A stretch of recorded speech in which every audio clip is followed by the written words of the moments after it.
Kevin Reed walked along a familiar street, bending under the weight of an old sea duffel bag. His boots, worn by salt and time, left dull blows on the sidewalk, and the rhythm of the waves buzzed in his head, which did not let him go even on land. 9 months at sea, endless shifts in the engine room, rusty decks, and the screams of seagulls overhead were left behind. Now he was home in the small town of Portsdale, where the air smelled of pine trees and gasoline from the main highway. He was tired as hell, but a warm anticipation filled his chest. In a few minutes he would see Rose. In the right pocket of the jacket there was a small velvet box. Kevin bought it in the last port, San Diego, from an old jeweler with shaking hands. The ring was simple silver, with a fine engraving inside, 15 years and forever. He ran his finger over his pocket, checking to see if it was in place, and the corners of his lips twitched in a rare smile for him. Rose has always loved such little things, not flashy diamonds, but something real, with a soul. He imagined how she would open the box, how her brown eyes would flash with surprise, and then she would throw herself on his neck, whispering how much she missed him. The street was quiet, almost deserted at this hour of the evening. The sun had already set, leaving behind a crimson streak on the horizon, and the lanterns cast long shadows from the bare branches of the maples. Kevin and Rose's house was at the end of a cul-de-sac, low-rise, white-painted, with a porch he had renovated himself 2 years ago. The shutters were closed, but a soft yellow light was shining through from under them. Rose always left the lamp in the living room burning when she was waiting for him. It was their little ritual, a signal. I'm here, I'm waiting. Kevin quickened his pace, feeling fatigue give way to anticipation. He did not warn her about his return. He wanted to surprise her. The last time they spoke on the phone was 3 weeks ago, when the ship's communications miraculously picked up a signal off the coast of Mexico. Her voice was a little hoarse then, but warm, as always. "Come back soon, sailor," she said, and Kevin laughed, promising to bring her something beautiful. Now this something was in his pocket, and he could almost see her reaction. Climbing the creaky steps of the porch, he placed the duffel bag on the floor and wiped his palms on his frayed jeans. The key in his pocket was cold, but Kevin decided not to fiddle with the lock. Rose was probably at home, and he wanted to see her face right away, without extra seconds of waiting. He knocked 3 times, as he always did, and listened. Silence. No steps, no usual, "Who's there?" through the door. Maybe she's in the shower. Or did she fall asleep in front of the TV, as happened a couple of times when he returned late? Kevin pushed the door. It was unlocked. This surprised him slightly. Rose always kept an eye on such things, especially when she was alone. He stepped inside, inhaling the familiar smell of home, a mixture of her flower shampoo, wood from old parquet, and something else, subtle like freshly brewed coffee. The living room was empty. The sofa was neatly covered with a blanket. The TV was turned off. The lamp in the corner was on as he expected, casting soft shadows on the walls. It looked as if Rose had just been there. "Rose," he called, taking off his jacket and throwing it on the back of the chair. The voice echoed off the walls, but there was no answer. Kevin frowned, but decided not to panic. She would go out to the store or to see her neighbor across the street, Mrs. Clare, the always chattering old lady who loved to treat Rose to homemade cookies. He walked to the hanger by the door to hang his jacket properly, and then his eyes fell on something alien. Among the familiar things, his old raincoat, Rose's red coat, and a couple of her scarves, hung a man's jacket. Dark blue, made of thick fabric, with a frayed collar. Kevin froze. It wasn't his jacket. He was left in the closet before leaving, and the style was different. This one looked too new, too foreign for their home. He reached out and touched the sleeve. The fabric was slightly damp, as if it had recently been worn in the rain. Kevin looked around to see if he was imagining things. No, the jacket hung here, real and wrong, like a splinter in a familiar picture. His heart beat faster, but he forced himself to breathe evenly. Maybe a neighbor came by, he thought. Mr. Clare would sometimes fix things around the house if Rose asked, but he always left his tools in the shed rather than his clothes in their hallway. Kevin took his jacket off the hook and held it closer to the light. Inside, on the lining, An embroidered mark was visible, the initials MD. His name was Kevin Reed. No MD never happened in his life. He put his jacket on the table, feeling something heavy and inexplicable begin to boil inside. This was their home, their space, and there should be nothing alien here. He called again. Rose, are you home? The silence responded, hitting harder than any sound. Kevin stood in the middle of the living room, clutching the ring box in his hand, and looked at the jacket that lay in front of him like a silent question. For the first time in 15 years, he felt that he was not quite home. Kevin was still standing in the living room, holding someone else's jacket in his hands, and trying to calm the growing feeling of anxiety when the sound of running water came from the corridor. He turned around sharply. The noise came from the bathroom, faint but steady, like the rustling of surf on a calm sea. The bathroom door was ajar, and warm steam came out, mixing with the cool air of the house. Kevin exhaled. Rose was at home. She was just taking a shower, that's all. He shook his head, mentally scolding himself for having managed to get God knows what in his head because of some jacket. He carefully placed the jacket back on the table and leaned against the wall, crossing his arms over his chest. The sound of the water died down, replaced by silence, and then a slight creaking of the old floor. Kevin waited, feeling the tension in his shoulders slowly release. A couple of seconds later, Rose appeared in the doorway. Her hair, dark and wet, stuck to her shoulders, and the white terry robe tied at the waist was slightly wet at the collar. She wiped the ends of her hair with a towel without looking forward and hummed something quietly, a melody that Kevin did not recognize. Rose, he called, and his voice sounded a little louder than he intended. She shuddered, the towel froze in her hands, and her eyes widened in surprise. Rose raised her head, and a whole storm of emotions was reflected on her face from shock to joy. The towel fell from her hands and fell softly on the floor, and she pressed her palm to her chest, as if trying to calm her heart. Kevin, she exhaled. Lord, Kevin, what are you? You were supposed to do it tomorrow. He nodded, feeling the corners of his lips involuntarily stretch into a smile. Her reaction was always like this, sincere, a little theatrical, but damn real. He stepped towards her, still holding the ring box in his pocket, and shrugged. I decided to make a surprise. The boat docked earlier, and I thought, why not today? Rose laughed short, but loudly, as always when he took her by surprise. She took a few quick steps towards him, her bare feet leaving wet marks on the parquet floor, and literally threw herself on his neck. Kevin caught her, wrapping his arms around her waist, and inhaled the familiar scent flowery shampoo, mint from toothpaste, and something else, her own, that he couldn't describe in words. She was warm, slightly damp from the shower, and for a moment all his doubts about the jacket dissolved in this hug. You're crazy, Kevin Reed, she whispered into his neck, pressing closer. I almost died of fright. I thought someone had broken into the house. I thought you fell asleep in front of the TV, he replied, pulling back slightly to look at her face. Her cheeks were flushed, her eyes sparkling, and she looked so alive, so at home, that Kevin felt the last months at sea dissolve in this moment.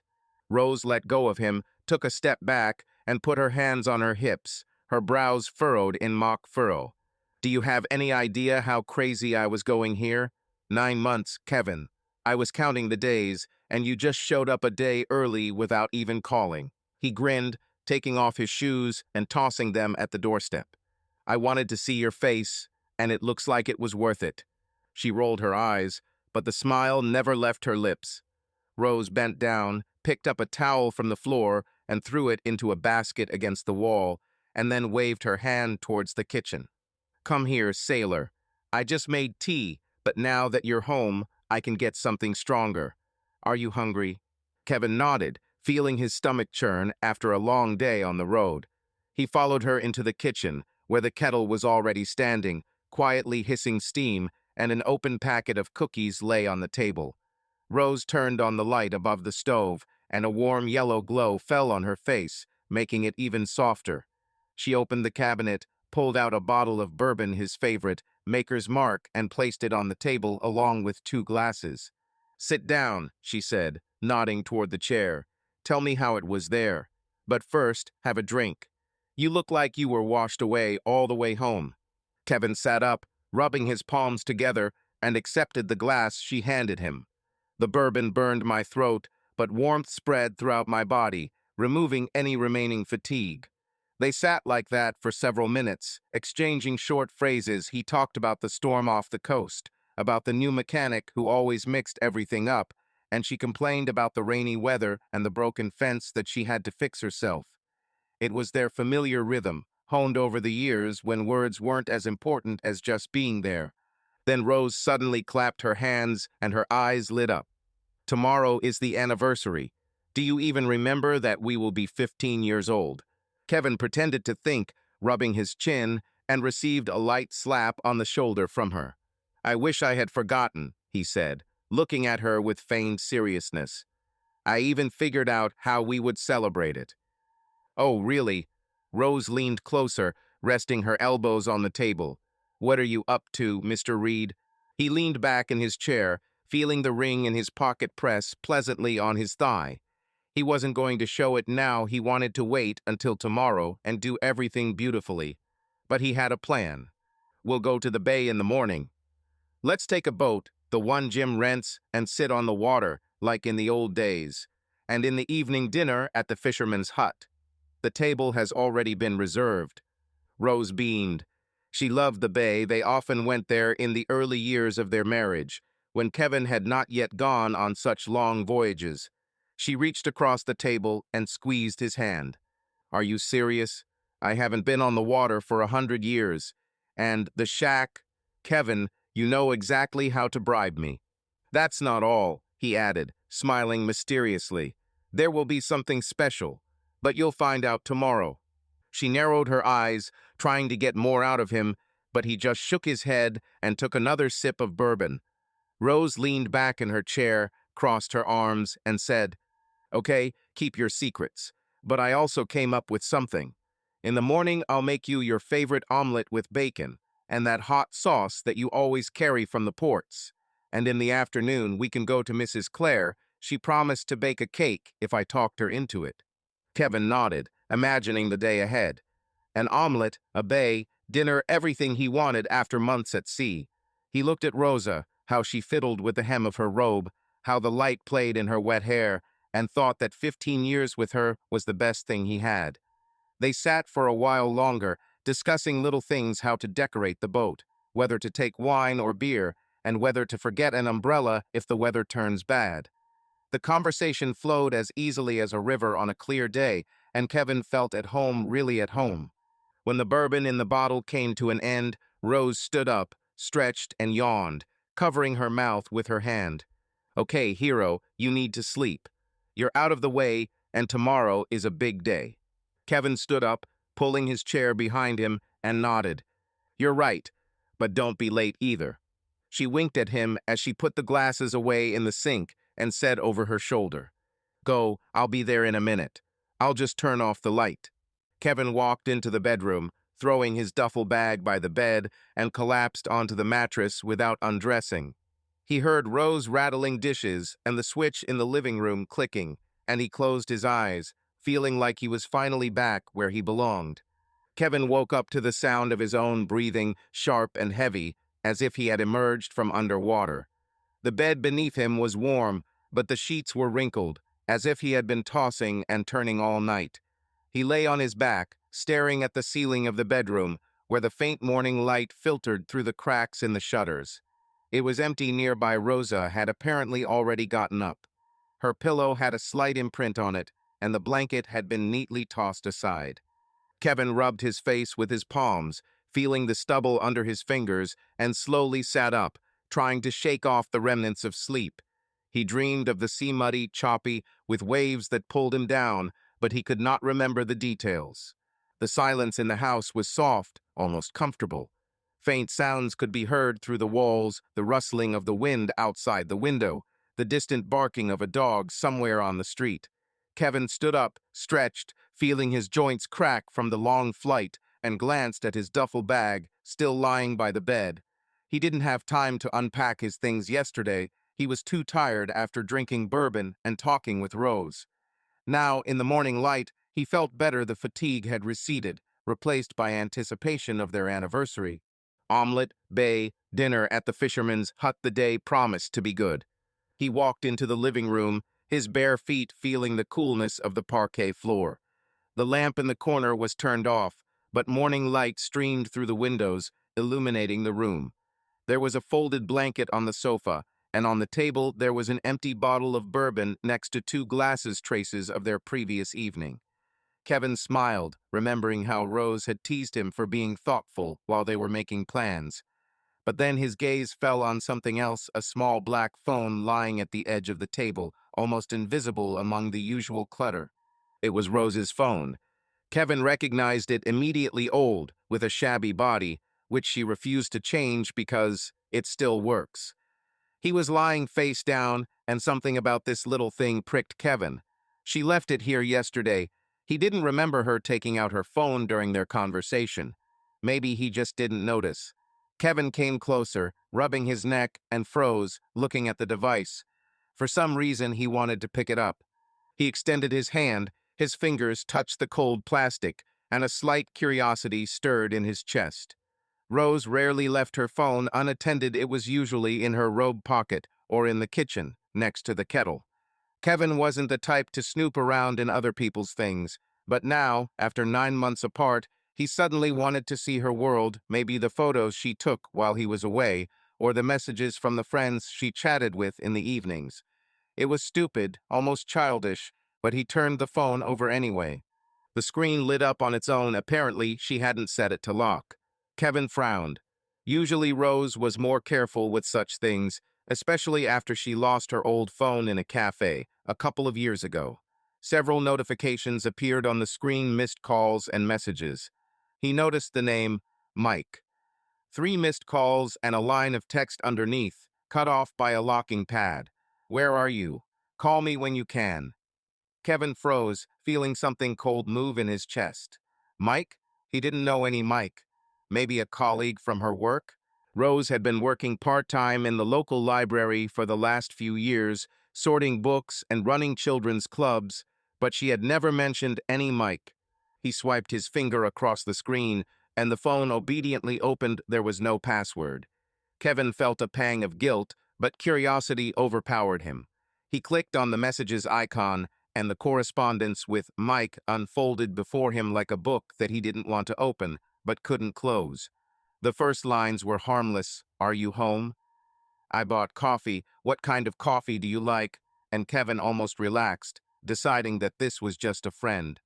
But the lower he scrolled, the more his throat tightened. You are my true love and Kevin is just a cover, Mike wrote in a message from last week. Kevin reread the line twice, feeling the words dig into him like rusty nails. His name, his own name, looked foreign in this context, cold and mocking. He scrolled further, his fingers trembling, although he himself did not notice it. I wish he'd leave again soon, was the last message sent yesterday afternoon, a few hours before Kevin entered the house. He stood in the middle of the living room, holding the phone in his hands, and looked at the screen until the letters began to blur before his eyes.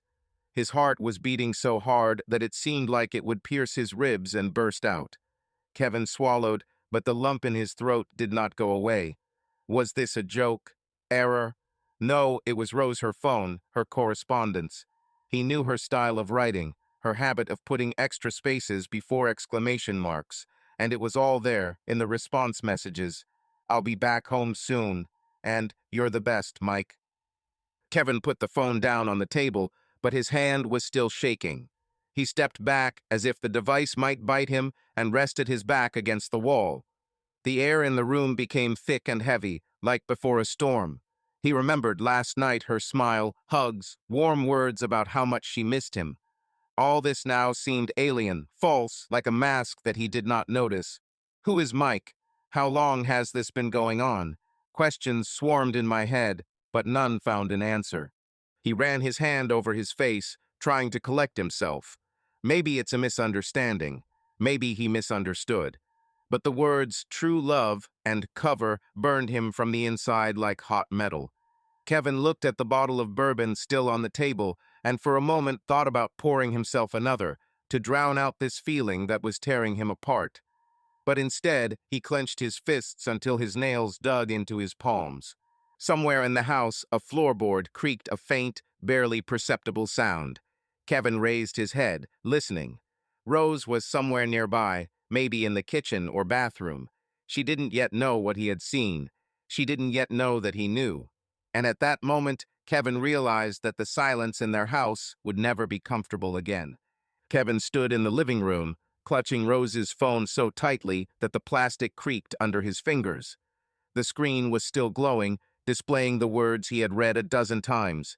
"You are my true love, and Kevin is just a front." Each word was like a knife blow, deep and ragged, right in the chest. He didn't move, barely breathed, he just looked at these letters until they began to blur before his eyes.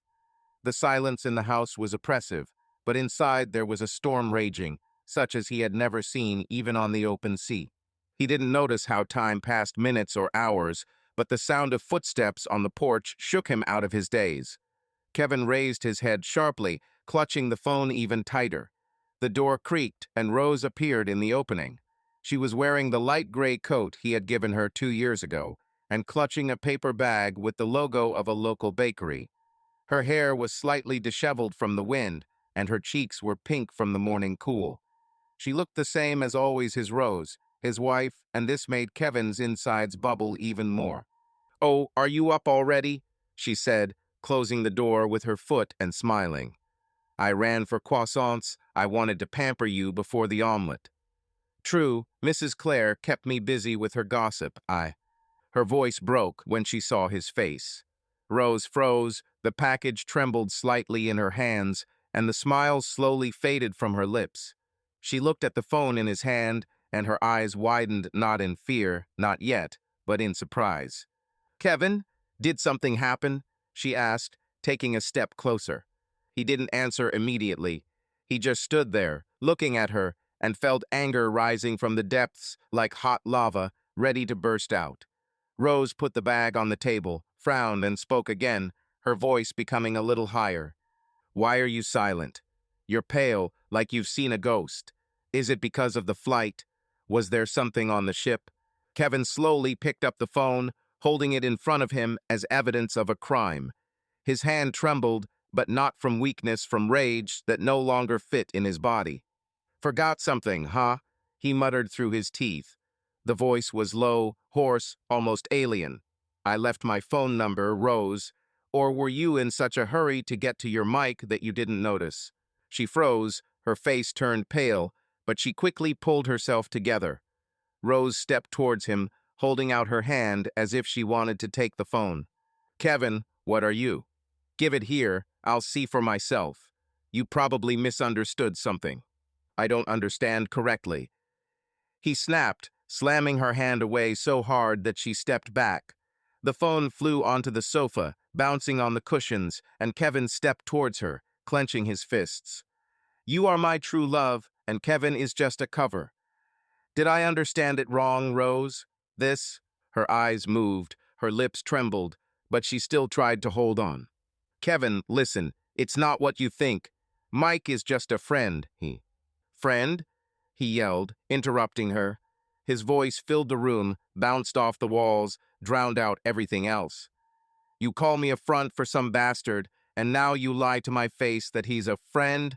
15 years, Rose. I worked hard for 15 years while you were having fun with this Mike. Do you even realize what a lying creature you are?" Rose pulled back, her back hitting the wall, and she pressed her hands to her chest as if to defend herself. Her voice trembled, but she still tried to speak. "Kevin, please calm down. I didn't want you to find out. It's just stupid, nothing serious." "Stupidity?" He grabbed an empty bottle of bourbon from the table and threw it into the corner. The glass shattered with a deafening clang. Fragments splashed across the floor. "You call this stupidity, you two-faced woman of easy virtue? I rotted at sea so that I could hold this house, so that you could have everything, and you stuck a knife in my back. I wish he would leave again soon, is also nonsense, right?" Rose shuddered, her eyes filled with tears, but Kevin did not stop. He stepped closer, towering over her, and every word came out of him like a blow. Have you ever thought about me while you were texting your Mike about how he's the best? Or was I just a wallet with legs for you that conveniently goes on a flight so you can have sex with whoever you want? You're a nasty, sneaky bitch, Rose, and I was blind that I didn't see it before. She shook her head, tears rolled down her cheeks, but Kevin didn't let her get a word in. He turned around, jerked out a box with a ring from his jacket pocket, the same one he bought for her, and squeezed it in his fist so that the velvet crackled. I wanted to give you a gift, he growled, looking into her eyes. 15 years together, I thought it meant something. And you're just a dirty liar who's been laughing at me all this time. Rose extended her hand, her voice breaking into a sob. Kevin, I'm sorry. I didn't mean for it to happen. It's not what you think, Shut up. He barked and threw the box at the wall.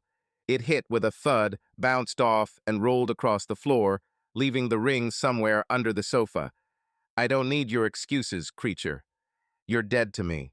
He grabbed his jacket from the hanger, yanking so hard that the hook rattled, and turned to the door. Rose rushed after him, grabbing his sleeve, her fingers clutching the fabric. Kevin, wait, let's talk. I'll explain everything. He pulled his hand back, pushing her back not hard, but enough to make her recoil. 15 years, and it's all a lie, he said, looking at her with such hatred that she froze in place. Goodbye, Rose. I hope your Mike is worth it. The door slammed behind him with such force that the glass in the windows shook. Kevin walked down the street without looking back, feeling the cold morning air burn his lungs. His fists were still clenched, and his head was ringing from his own words. He didn't know where he was going, but he knew one thing: he wouldn't come back. Kevin walked along the empty road, not noticing how the morning cold was creeping under his jacket. His boots clattered on the asphalt, each step reverberating in his temples like a hammer on an anvil. He didn't know where he was going. He was just moving forward, away from home, from Rose, from that life that had just shattered into pieces. The sun had barely risen above the horizon, painting the sky a pale pink, but to Kevin the world was gray, faded like an old photo. His fists were still shaking with anger, and there was a lump in his throat that he could neither swallow or spit out. The town of Portsdale woke up slowly. A delivery car drove by and a door slammed in the distance, but Kevin wasn't paying attention. He turned onto the highway, where after a couple of miles he came across a sign, Roadside Motel. A cheap place with peeling paint on the walls and a flashing neon sign where the letter R had long since burned out. He didn't care. If only I had a roof over my head and something to fill this hole in my chest with. He pushed the reception door open, and the bell above the entrance tinkled, cutting on his nerves. Behind the counter sat a skinny guy of about 20, with greasy hair and an earphone in one ear. He didn't even look up from the phone. He just muttered, $20 a night. In cash. Kevin tossed the crumpled bill onto the counter without saying a word. The guy lazily handed over the key with the plastic key fob, number 7, and again turned his attention to the screen. Kevin took the key and left, feeling the smell of stale tobacco and cheap coffee following him from the hall. The room looked like a motel. A low ceiling with stains of dampness, a bed with a sagging mattress covered with a faded blanket, and a bedside table on which someone had carved a crooked star with a knife. The only window was curtained with a heavy cloth soaked in dust, and in the corner an old heater hummed, smelling of burnt wiring. Kevin threw his jacket on a chair without turning on the light and collapsed onto the bed. The springs creaked under his weight, but he paid no attention. He needed a drink. There was a convenience store across the street from the motel, a shabby place with dirty windows and a sign that promised everything you need. Kevin walked there without looking around, and 5 minutes later returned with a bottle of whiskey cheap, with a strong smell, but he didn't care. He unscrewed the cap right next to the door, took the first sip, feeling the liquid burn his throat, and only then entered the room. The bottle thudded against the nightstand as he placed it next to the key. Kevin sat on the edge of the bed, hunched over and staring at the floor. The words from the correspondence were still ringing in my head: true love, cover up, I wish he would leave soon. He squeezed the bottle, took another sip, then another, until the warmth began to spread through his chest, dulling the sharp edges of the pain. But the anger did not go away. It sat inside, like a hot coal, ready to flare up again. How could she? I am 15 years old, half my life, and all this time he was nothing to her. He leaned back against the wall and closed his eyes. In the dimness of the room, memories began to emerge in front of him, not the ones that were burning him now, but old, almost forgotten ones. First meeting with Rose, 15 years ago. He was different than younger, simpler, not yet hardened by the sea and loneliness. He was 23, just hired on his first ship, a cargo trawler, and spending his last evening ashore in a small port town called Bayview. It was autumn. The air smelled of salt and wet leaves. Kevin walked into the bar, a noisy place with sticky tables and music from an old jukebox. He ordered a beer and was sitting in the corner watching people when he heard a scream.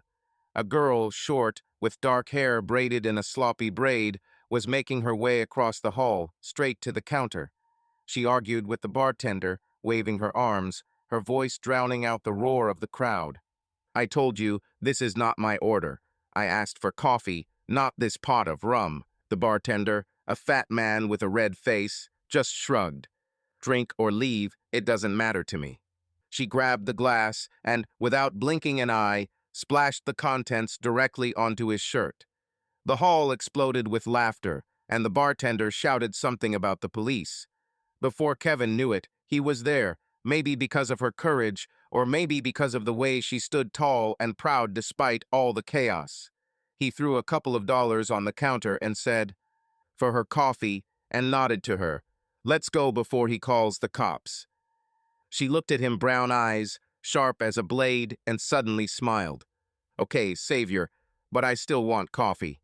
They went outside, and she introduced herself as Rosa Moore, a student working part-time in a bookstore. They got coffee from a kiosk across the road and sat half the night on the pier, talking about all sorts of nonsense about the sea, about books, about how she once stole an apple from her neighbor's orchard and was still proud of it. Kevin couldn't take his eyes off her. She was alive, real, like a storm that couldn't be predicted. When he said that he was leaving on a flight tomorrow, she grabbed his hand and said, "Then promise to come back. I don't like saying goodbye forever." He promised, and he returned, and then again and again until she became his wife. That evening on the pier was like lightning, bright, sudden, and Kevin then thought it was fate. Now he opened his eyes, looking at the peeling wall of the motel. There was less than half of the whiskey left in the bottle, my throat was raw, and the memories burned stronger than the alcohol. He fell in love with her at first sight, that daring girl who was not afraid of anyone. Where is she now? Who is this Rose who wrote to another man that he, Kevin, was just a front? He squeezed the bottle until the glass cracked and took another sip, feeling the alcohol dull the taste of betrayal, but not completely remove it. The room floated before my eyes. The heater hummed like a distant ship's engine. Kevin threw his head back, hitting the wall, and muttered into space. 15 years, and all in vain. He didn't know how long he sat like that, with a bottle in his hands, with the past in his head, but at some point the silence was broken by the sound of a telephone. His phone lying in his jacket pocket. Kevin pulled it out, squinting at the bright screen. The number was unfamiliar, with a local code. He pressed answer and raised the phone to his ear without saying a word. "Mr. Reed." The voice on the other end was dry and businesslike. "This is Dr. Lawrence from Portsdale Hospital. Your wife, Rose Reed, was admitted to our emergency room after an accident. Her condition is critical. You better come." Kevin froze, staring into space. The bottle fell from his hand and rolled across the floor, leaving a dark trail of whiskey behind it. Kevin threw the phone on the motel bed without saying a word in response to the doctor. His hand was still shaking as he grabbed his jacket and ran out of the room, leaving behind an open door and an overturned bottle of whiskey, from which a dark puddle was slowly flowing. The street greeted him with a cold wind, but he felt nothing, neither frost nor the smell of gasoline from passing cars. One word was buzzing in my head: accident. Rose is in the hospital. Critical condition. He didn't know what to think, didn't know what to feel. He just walked to his old pickup truck parked at the motel and clenched his keys until the metal dug into his palm. The drive to Portsdale Hospital took less than 20 minutes, but for Kevin it took forever. He drove along the highway without looking at the speedometer, headlights snatching bare trees and sparse road signs from the darkness. The radio in the car was silent. He turned it off 6 months ago, when the speakers began to wheeze, and never fixed it.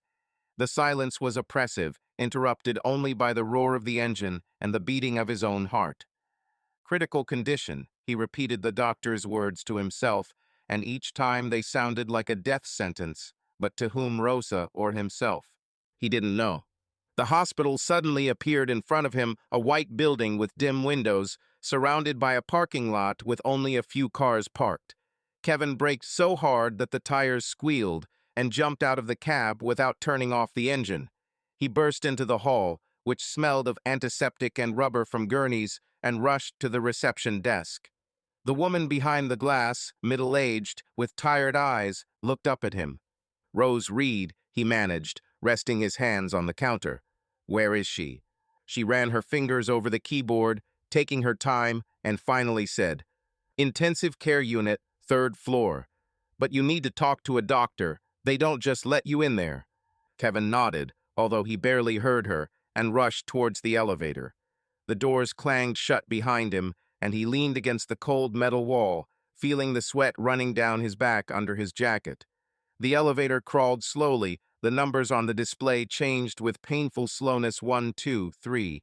When the doors opened, he fell into a corridor, long and white, with rows of closed doors and the faint squeak of machines somewhere in the distance.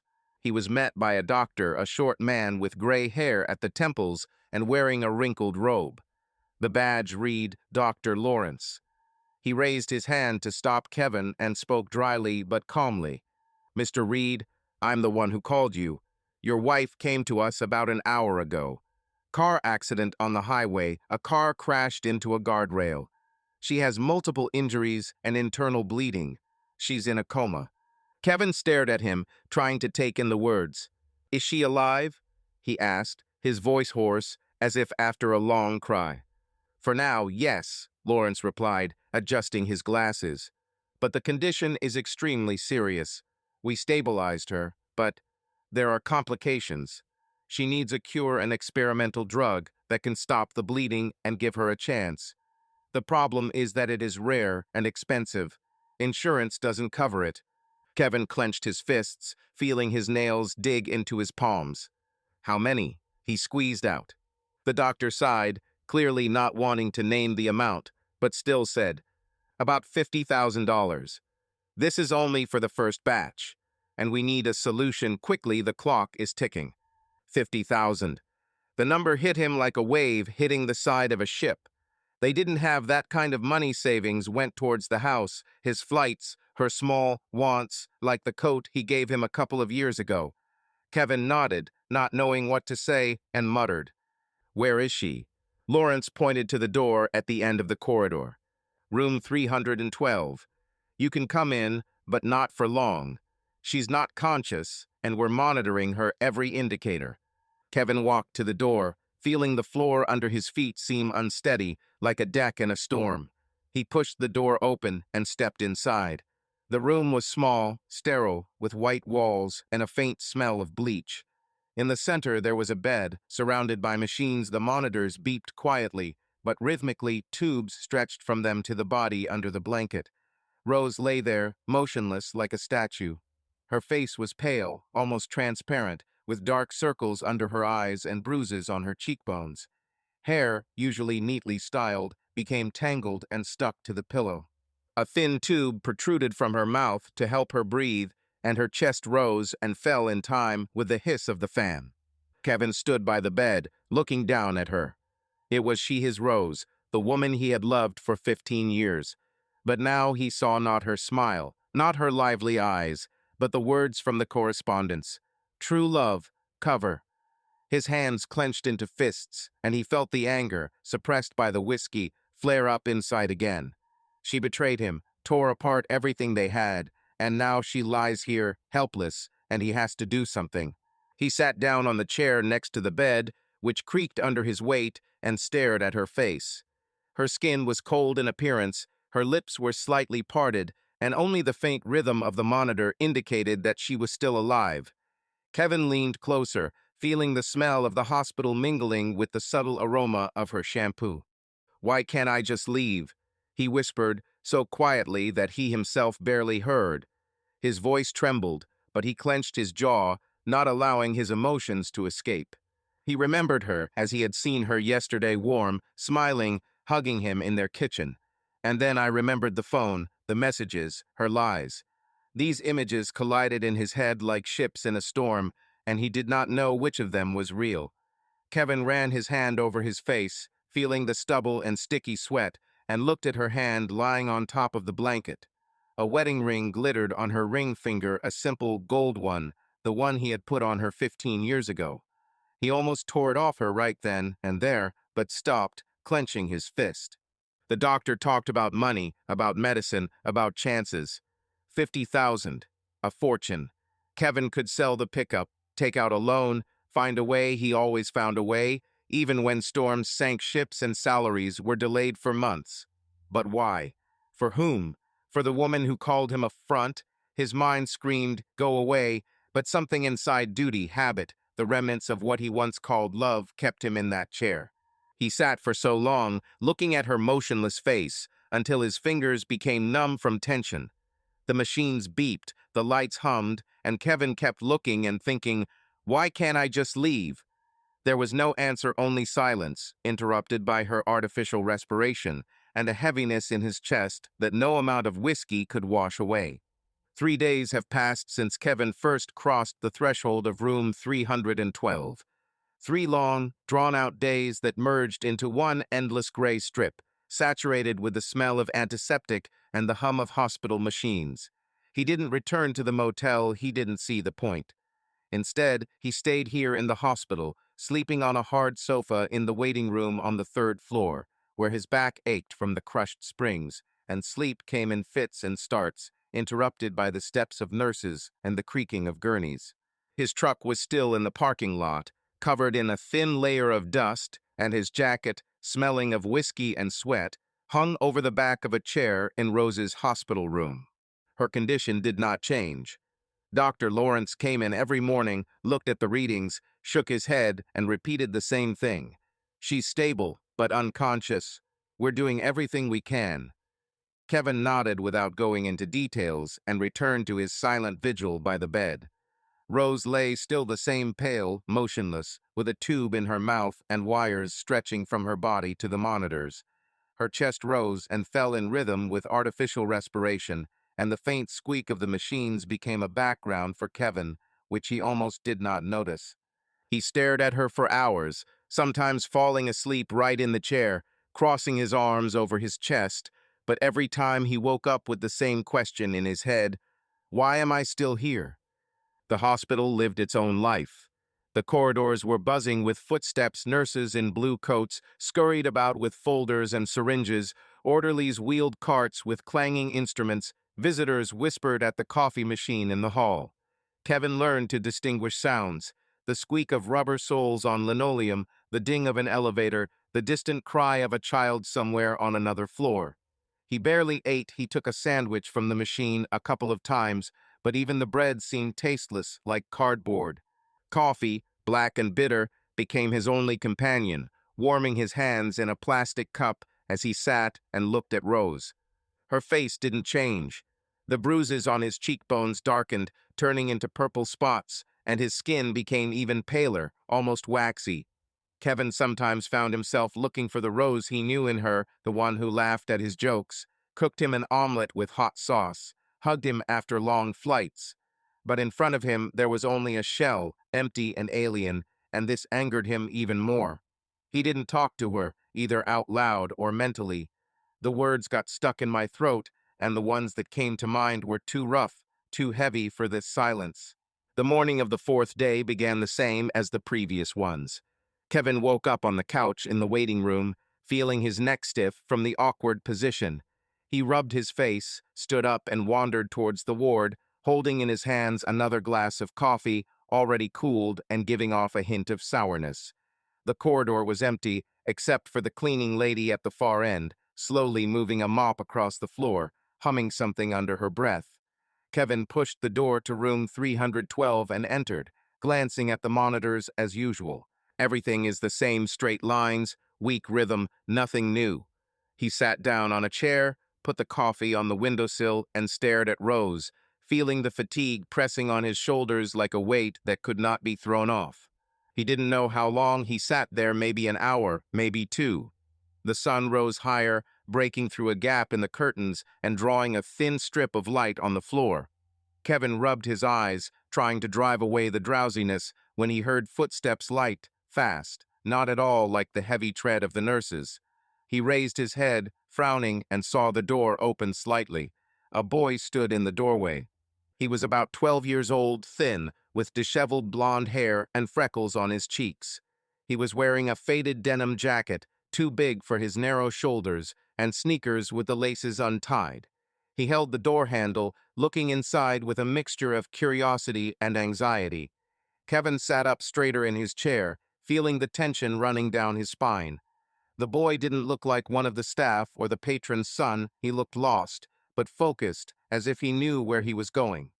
"Hey," Kevin said, his voice sounding hoarse and rough after hours of silence. "Who are you?" The boy stepped inside without taking his eyes off the bed. His gaze settled on Rose, and he froze, clenching his fists in his jacket pockets. Kevin's frown deepened, feeling something cold stir in his chest. The boy didn't answer right away. He just stood there, looking at her, and then quietly, almost in a whisper, said, "I'm Ethan. Where's Mom?" Kevin felt the ground disappear from under his feet. The word mother hit him like a wave hitting rocks, sharp and deafening. He slowly turned his head, following the boy's gaze, and looked at Rose. Her face, motionless and pale, suddenly became alien, as if he was seeing it for the first time. Ethan took another step, closer to the bed, and his sneakers squeaked on the linoleum. He looked at Rose as if he was waiting for her to open her eyes and smile at him. "What did you say?" Kevin asked, getting up from his chair. His voice trembled, but not from weakness, from a mixture of shock and something he couldn't name. "Who are you?" The boy finally looked at him. His eyes were blue and clear, but there was something adult in them, too serious for a child. "I'm Ethan," he repeated, a little louder. "This is my mother. Where is she? Why is she lying like that?" Kevin opened his mouth, but the words got stuck somewhere in his throat. He looked at the boy, then at Rose, then again at the boy, and one thought was spinning in his head. This is impossible. He and Rose never had children. He had been at sea for months. She never spoke of pregnancy. She bore no traces of motherhood. But this boy, this Ethan, stood there, calling her Mom, and his voice was so confident, so simple, that Kevin felt his legs give way. He leaned his hand on the back of the chair so as not to fall, and squeezed it so that the wood crackled. His gaze darted between Rose and Ethan, looking for at least something, a similarity, a hint, an explanation. The boy had blonde hair, not like Rose, but something about his jawline, the way he pursed his lips, suddenly seemed familiar. Kevin swallowed, feeling his throat go dry, and stepped towards him, leaning closer. Are you sure this is your mother?" he asked, each word coming with difficulty. Ethan nodded, not taking his eyes off Rose. "Yes. Is she always here? Why is she sleeping?" Kevin didn't answer. He straightened up, feeling the blood pounding in his temples, and looked at Rose with new, icy clarity. Who is she? Who is this woman he loved for 15 years? And who is this boy standing in front of him with such simple, childish questions? The world he knew was collapsing right here in this sterile room, and Kevin didn't know how to hold it together. Kevin was still standing in room 312, unable to take his eyes off Ethan, whose words, "That's my mom," hit him like a storm wave. The boy looked at Rose with alarming bewilderment, his thin fingers fiddling with the hem of his oversized denim jacket, and Kevin felt the reality around him begin to come apart at the seams. The silence in the room was thick, almost palpable, interrupted only by the faint beeping of the monitors and the rhythmic hiss of the machine that kept Rose breathing. He wanted to say something, demanding an explanation, but the words got stuck in his throat, and one question was spinning in his head. Who is this child? The door to the room creaked, and Kevin turned around sharply. A man appeared in the doorway, a strong man, slightly shorter than him, with short dark hair, slightly touched with gray at the temples. He wore a worn leather jacket, oil-stained jeans, and heavy work boots that left faint, dirty marks on the linoleum. His face was rough, with sharp features and three-day stubble, but his eyes betrayed anxiety mixed with fatigue. He paused in the threshold, looking from Rose to Ethan, and then noticed Kevin. His eyebrows twitched, but he quickly stepped inside, closing the door behind him. "Ethan," he said, his voice low and hoarse, with a hint of irritation. "I told you to wait in the car." "What are you doing here?" The boy turned around, but did not move. His blue eyes sparkled with pent-up tears, and he answered quietly. "I wanted to see my mother. You said she was in the hospital, but you didn't say she was. Like that." Kevin felt his blood run cold. He looked at the man, his confident posture, the way he addressed Ethan, and the name flashed into his mind like a distress signal. Mike. The same Mike from the correspondence. "You are my true love, and Kevin is just a cover." His fists clenched until his knuckles turned white, and he stepped forward, placing himself between the man and Rose's bed like a barrier. "Who are you?" he asked, his voice cold and sharp, like a knife blade. The man looked up, meeting his eyes. A shadow of confusion flashed across his face, but he quickly pulled himself together and answered. "My name is Mike. Mike Jensen. And you are her husband, right?" Kevin felt the anger that had been building up inside him since the morning he saw the phone break out like a chain from a broken anchor. He stepped closer, towering over Mike, and muttered through his teeth. "Yes, I am her husband, Kevin Reed, and you are the same Mike to whom she wrote that I was just a cover for her, right?" Mike turned pale and his jaw tensed, but he didn't look away. He raised his hand as if to stop Kevin and spoke a little faster than usual. "Look, I didn't know it was so complicated. I didn't want to interfere in your life. I thought she was alone, that it was just Ethan and me. She never talked about her husband."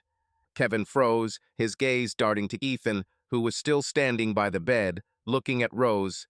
Ethan, her son, and judging by the way Mike talked about him, his son. He turned his eyes back to Mike, feeling rage mixed with icy shock that chilled him to the bone. "Did you think she was alone?" he asked. His voice became quieter, but there was a threat in it. "How did you end up here, Mike? How did you even know she was here?" Mike swallowed, looked down at the floor, and rubbed his hand on his neck, a nervous, almost mechanical gesture. He paused, choosing his words, and then spoke, looking somewhere past Kevin. I was looking for her. She disappeared 3 days ago. She said that she was going on a business trip and that she would call in the evening. But this time she didn't call. Didn't answer calls, messages, nothing. I waited a day, thinking maybe the phone was dead or she was delayed. But then Ethan started asking where Mom was, and I realized something was wrong. Yesterday, I went to her house, to the house where she lived when she was not with me. There was no one there, only the neighbor across the street, old Mrs. Clare, said she saw Rose leaving in the car a couple of days ago. And then she added that she heard from someone at the bakery about an accident on the highway. I checked the news online, there was an accident, but without a name. I started calling hospitals in the area. This one was fourth on the list. They said Rosa Reed was in intensive care. I took Ethan and came here. Kevin listened without moving, but everything was seething inside him. He looked at Mike, at his threadbare jacket, at the mud on his boots, at the way he shifted awkwardly from foot to foot, and saw not just a man, but the one who had destroyed his world. The one Rose called true love. The one who gave her a son while Kevin was at sea, thinking they still had a future. He clenched his jaw until his teeth creaked and leaned closer to Mike, almost touching his forehead. "You were looking for her," he repeated quietly, with venom in every word. "How many years did you sleep with my wife while I was on flights, and you raised her son?" Mike took a step back, his face becoming even paler, but he didn't look away. His voice trembled, but he tried to explain. I I met her about 12 years ago. She stopped by my workshop. Her car had broken down. Something was wrong with the engine. We got to talking. She said that she lives alone, that there is no husband. A couple of months later, she became pregnant with Ethan. I was with her all this time, helping to raise him. She said that she was leaving on a business trip, that this was her job, but she always came back. I didn't know about you, I swear. She never mentioned her husband or wore a ring when she was with me. 12 years, Kevin breathed, feeling that number cutting into him like a rusty nail. 12 of the 15 years he was with Rose. He looked at her lying on the bed, so weak and motionless, and suddenly he wanted to scream at her, at Mike, at the whole damn world. But instead he turned back to Mike, his gaze as cold as Arctic ice. "You didn't know," he said, almost in a whisper, but every word was heavy, like a hammer blow. "I didn't know that my wife had a different life. You took her while I was rotting at sea, and now you stand here with her son like it's normal. Get out of here before I blow your head off." Mike pursed his lips, but didn't move right away. He looked at Ethan, who was still standing by the bed, and called quietly, "Ethan, let's go. It's time for us." The boy turned around, his eyes were wet, but he nodded and slowly walked towards Mike. He took his hand, took one last look at Rosa, then at Kevin, and said, "I'm sorry it happened like this. I didn't want this." Kevin didn't answer. He watched Mike lead Ethan to the door, their silhouettes disappearing into the hallway, and felt the rage inside him cool, turning into something solid and motionless. He turned to Rose, still in a coma, and clenched his fists until his nails dug into his palms. Who is she, and who is he himself after all this? Kevin left the hospital an hour after Mike and Ethan left the room. He could no longer sit there, looking at the motionless body of Rose, whose face now seemed to him like the mask of a strange woman. The corridor of the third floor saw him off with the hum of lamps and the rustling steps of nurses, and Mike's words still sounded in his head. "I met her 12 years ago. She became pregnant with Ethan. 12 years old. Of the 15, he considered them to be common. He went down to the parking lot, got into his pickup truck, and just sat there, gripping the steering wheel until his fingers ached. He needed to know, find out everything. The road home took less than half an hour, but Kevin drove on, not noticing either traffic lights or the rare cars that came his way. The sun was high, bathing Portsdale in a pale February light, but its warmth did not reach Kevin. He felt only the cold that settled somewhere inside. The house greeted him with silence, a white facade, closed shutters, a porch that he had repaired 2 years ago. He got out of the car, slamming the door so hard the windows of the pickup shook, and walked up the steps, feeling the key in his pocket become unbearably heavy. The door opened with a familiar creak, and Kevin stepped inside. The smell of the house, a mixture of her floral shampoo, old wood, and coffee hit him like a memory he wanted to burn away. The living room was as he had left it that morning, an empty bottle of bourbon on the table, broken glass in the corner where he had thrown it, Rose's phone on the sofa. He froze, looking at all this, and felt the anger, suppressed by the hospital, flare up again. She lived here with him, but somewhere else there was another Rose, the one who loved Mike, gave birth to Ethan, built a life that he knew nothing about. Kevin walked into the bedroom, throwing his jacket on the floor. He didn't know where to start, but his feet themselves led him to the chest of drawers and old oak with peeling paint, which they bought at a crossroads 10 years ago. He pulled out the top drawer, her drawer, where she kept all sorts of little things, scarves, hairpins, old receipts. His fingers ran over the fabric, hit something hard, and he pulled out a small box, wooden, with a carved pattern in the form of waves. She always said it was just a trinket, a gift from a friend, but Kevin never saw her open it. He lifted the lid, and inside were several folded papers, yellowed, with frayed edges. Letters. Kevin unwrapped the first one, feeling his heart begin to pound faster. The handwriting was not hers, mail, uneven, with ink smeared in places. "Rose, I miss you. Ethan asked about you yesterday. When are you coming? Signed, Mike." The date is 7 years ago. Kevin clenched the paper in his fist, but forced himself to open the next one. "We need you. Ethan draws pictures for you, wants to show you. Come quickly. One more. I know it's hard for you to leave, but we are waiting. I love you. All from Mike.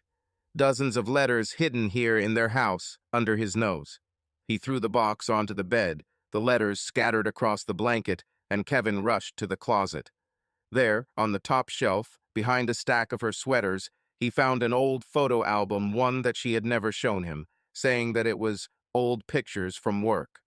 He opened it, and footage of someone else's life flashed before his eyes. Rose is on the beach with a little blonde boy, Ethan, about 3 years old, smiling, holding her hand. Rose and Mike are in the park. He hugs her from behind. They both laugh. Ethan is on the carousel. Rose is nearby, waving at the camera. Snapshots after snapshots of years Kevin didn't know, a life he wasn't a part of. He threw the album onto the floor. The photos fell out, scattered across the hardwood floor, and Kevin sank to his knees, breathing heavily. But that was not all. He returned to the dresser, opening drawers one by one until he found an envelope in the bottom one, under a stack of her underwear. Thick, sealed, with "Will" written on the front. Kevin tore it open, not caring about neatness, and pulled out the document. His eyes scanned the lines. I, Rose Reed, bequeath all my property, house, savings, personal belongings to my son, Ethan Jensen. He did not read further. The paper crackled in his hands, but did not tear. He crumpled it and threw it at the wall, where it bounced and fell next to the album. You stole everything from me, he hissed, looking at the scattered evidence of her lies. His voice cracked, but he didn't hold back. You gave everything we had to him.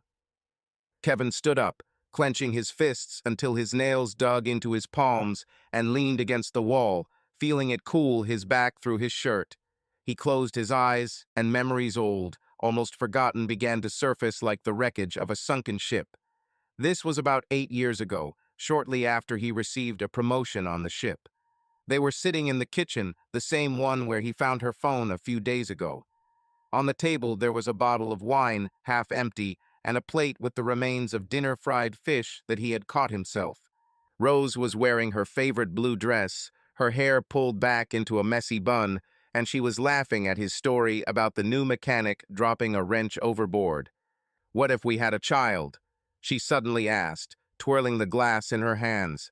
Her voice was light, almost joking, but something serious flashed in her eyes. Kevin leaned back in his chair, rubbing his chin. Children? He asked, grinning. You know, I'm at sea for 9 months a year. Which father am I? She shrugged, looking into her glass. Well, not now. Later. We could make more money, buy a bigger house, and then, maybe one or two. He nodded, thoughtful. He loved the idea of little Kevin or little Rose running around the yard while he taught them how to tie sea knots. But he shook his head. Let's get back on our feet first, he said.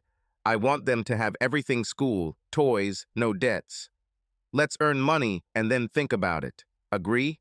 Rose smiled, raised her glass, and clinked it. I agree, sailor. First money, then children. Kevin opened his eyes, looking at the scattered letters and photos. They agreed. He kept his word. He worked hard on flights, saved every cent, dreaming of a future where they would have a family. And she already had a son, Etana, with Mike. While he was rotting at sea, she was building another life and lying to his face. He remembered how she sometimes looked away when he talked about children later, how she changed the subject, how she said, "It's not time yet." Now he understood why. He hit the wall with his fist, leaving a dent in the plaster, and growled, unable to contain his anger. You stole everything from me, Rose. My home, my years, my dream. You're lying. He stopped, not finding words strong enough to express it. Kevin collapsed on the bed, right on top of the scattered letters, and buried his head in his hands. Evidence of her second life lay around: letters, photos, will. She didn't just betray him with Mike. She stole the future he had built for the two of them and gave it to someone else. He looked at the ceiling, feeling tears burning his eyes, but did not let them escape. Instead, he clenched his fists even tighter, leaving red marks on his palms, and whispered into the void. You stole everything from me. Kevin left the house, leaving chaos behind him, scattered letters, an overturned album, a crumpled will on the floor. He could no longer stay there, breathe the air saturated with her lies. The sun was already setting, bathing Portsdale in an orange light, but for Kevin the day was gray, like the rusty side of an old ship. He got into the pickup truck, slamming the door so hard the windows shook, and started the engine. Her hands squeezed the steering wheel with such force that the skin on her knuckles turned white, and one thought was spinning in her head. She would not get off so easily. Rose stole everything from him, his home, his years, his dreams, and now he will take away from her what she loved. Everything to the last. He drove along the coast without thinking about the route until he found himself at the old port, the place where his life as a sailor began. It smelled of salt, fuel oil, and rotting seaweed, and the wind howled between the rusty containers scattered along the pier. The waves crashed against the concrete piles, throwing foam onto the shore, and this sound, sharp, rhythmic, calmed him like an old friend. Kevin parked at an abandoned warehouse where fish had once been loaded and where now the port hobos and those who knew how to survive on the edge of the law gathered. He needed Bobby. Robert Bobby Clancy, an old friend from the early voyages, was one of those who always found a way out, whether it was a smuggled case of whiskey or a way to evade the Coast Guard. They hadn't seen each other for a couple of years, but Kevin knew where to look for him. Bobby ran a small shop by the dock, a rickety shed with a tin roof, where he repaired boat engines and sold all sorts of junk. It was the perfect place for a man who knew the right people and didn't ask too many questions. Kevin got out of the car, feeling the gravel crunch under his boots, and headed towards the barn. The door was ajar, and from inside came the dull blows of a hammer and the smell of machine oil. He pushed the door open and stepped inside. The room was cramped, littered with iron and old networks, lit by one dim light bulb dangling from a wire. In the corner, behind the workbench, stood Bobby, short, stocky, with a bald head glistening with sweat and hands black with dirt. He was tinkering with some rusty engine, not looking up until Kevin cleared his throat. "Damn it," Bobby muttered, straightening up and wiping his hands on a rag. "Kevin Reed, have you come from another world? You look like you were chewed up by a shark and spat out." Kevin didn't smile. He stepped closer, resting his hands on the workbench, and said, "I need help, Bobby. Seriously." Bobby squinted at him over his glasses, which had slid down to the tip of his nose. He threw the rag on the table and crossed his arms over his chest. "Serious, you say? You are not one of those who asks for nothing. What's wrong, sailor?" Kevin clenched his jaw, feeling the words scratch his throat. "My wife, she lived two lives. She has a son from another man, a lover, everything is behind my back. 12 years out of 15, and now she's in a coma, and I found out that she bequeathed everything to this kid. The house, the money, everything I built." Bobby whistled, shaking his head. "This is a turn. 12 years? Damn, Kev, it's like a boatswain's knife in the back. And what do you want? Finish her off in the hospital?" "No," Kevin snapped, looking into his eyes. "I want to take away everything she loved from her, so that if she wakes up, she will have nothing left. Nothing." Bobby fell silent, rubbing his chin, and something sly, almost pleased, flashed in his gaze. "Revenge, you mean? I love it when a man has dignity. But what exactly do you need?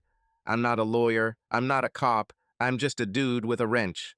Kevin straightened up, feeling a plan begin to form in his head, clear and cold as sea ice. "I need documents. Fake. To sell the house, cash out the bills, make it look like none of this ever happened. I know you have connections. People who can pull this off quickly and quietly."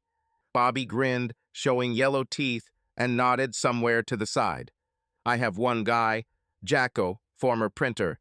Does paperwork, passports, licenses, powers of attorney better than at the mayor's office. But it's not free, Kev, and not without risk. Are you sure you're ready to get into this shit?" Kevin looked at him without blinking. "She stole 15 years from me, Bobby.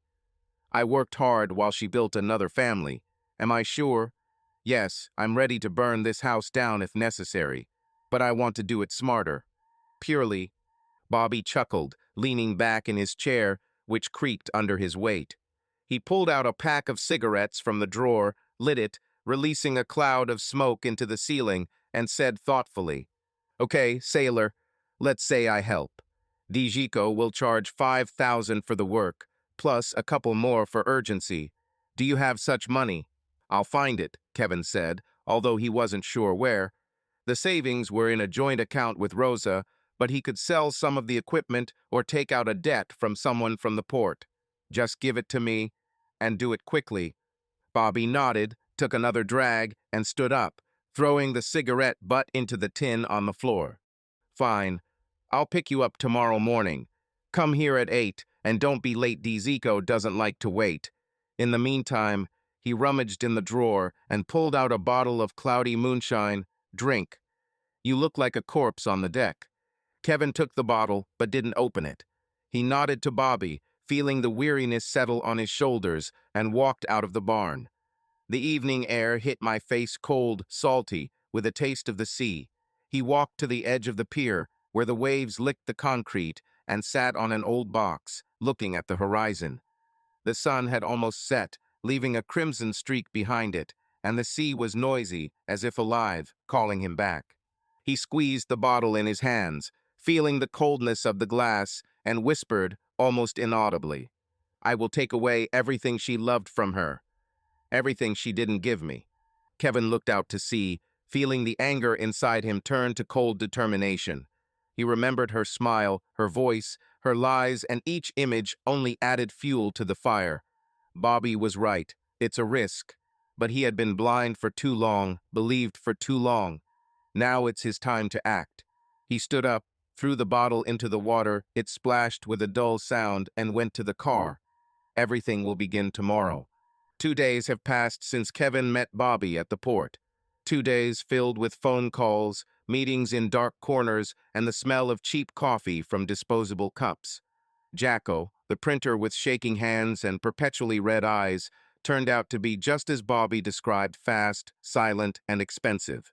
Kevin gave him $5,000, scraped out from an old stash in the pickup truck, and a loan from a former flight partner, and 2 more for the urgency. In return, he received a stack of papers, a power of attorney, a purchase and sale agreement, a fake passport in the name of a certain James Carter. Everything looked so real that Kevin himself almost believed in the existence of this Carter. He started the morning of the 3rd day with a visit to the hospital. Dr. Lawrence met him in the corridor, still wearing the same wrinkled robe and a tired look over his glasses. "Your wife's condition is stable," he said, flipping through a tablet with notes. "She's still in a coma, but her numbers aren't getting worse. We're keeping her under observation, waiting until we find a cure." Kevin nodded, not getting into the conversation. Stable. This word meant nothing to him, no hope, no relief. He glanced at room 312 through the glass in the door. Rose lay there, just as pale, just as motionless, surrounded by machines. He turned away and left without going inside. Her stability didn't change what he was going to do. By midday, he was in downtown Portsdale, in the realtor's office, a small space with faded wallpaper and the smell of old paper. The woman at the desk, Miss Harper, was thin, with a pointed nose and too bright lipstick that smudged into the wrinkles around her lips. She looked at the documents Kevin handed her and raised an eyebrow. "Mr. Carter, are you sure you want to sell so quickly?" she asked, tapping her fingernail on the fake power of attorney. "The house is in good condition. You can get more money if you wait a couple of months." "I need it now," Kevin snapped, trying to keep his voice level, like James Carter, whoever he was. "Is there a buyer?" She shrugged, clearly not wanting to argue, and nodded. "Yes, there is one. Someone from a neighboring state wants a building plot. Offers cash, 120,000. Fits?" Kevin nodded, feeling something clench inside him. 120,000 was less than the house actually cost, but he didn't care. It's not about money. It's about revenge. Miss Harper muttered something about taxes and signatures, but he barely listened. An hour later, the papers were ready, signatures were placed, and the realtor promised that the deal would be completed by the evening. The buyer, a dummy, through a chain of Jacko's acquaintances, was supposed to transfer the money to an offshore account, which Bobby helped open through some shady guy from the port. Kevin did not go into details. The main thing is that the money will go where Rose will never find it. In the evening, he returned to the house, or rather, to what was left of it. The pickup truck stopped at the side of the road, its headlights illuminating the empty lot. The house has disappeared. The buyer was quicker than Kevin expected. Workers had already demolished the structure, leaving only bare ground strewn with fragments of plaster and wood from the porch. The white walls, the kitchen where they drank bourbon, the bedroom where he found her letters, all this was now a pile of garbage, taken to a landfill somewhere. Kevin got out of the car, feeling the cold wind from the sea hitting his face, and walked to the edge of the site. Where there used to be a hanger with her red coat, now there were rusty fittings sticking out. There was a void where he had thrown the ring at the wall. He stood looking at this desert and felt a strange relief mixed with pain. The house was theirs for 15 years. He repaired the roof, painted the walls, carried furniture from the muddy roads so that she would smile, looking at the new sofa. And she gave it to Ethan in her will, as if Kevin never existed. Now there was nothing here, neither her, nor him, nor their past. He pulled out his phone and checked the message from Bobby. Money in the account. 120K clear. Good luck, sailor. A secret account in the Caymans, inaccessible to banks and lawyers, was his first blow. Kevin put the phone in his pocket and squatted down, running his hand along the ground.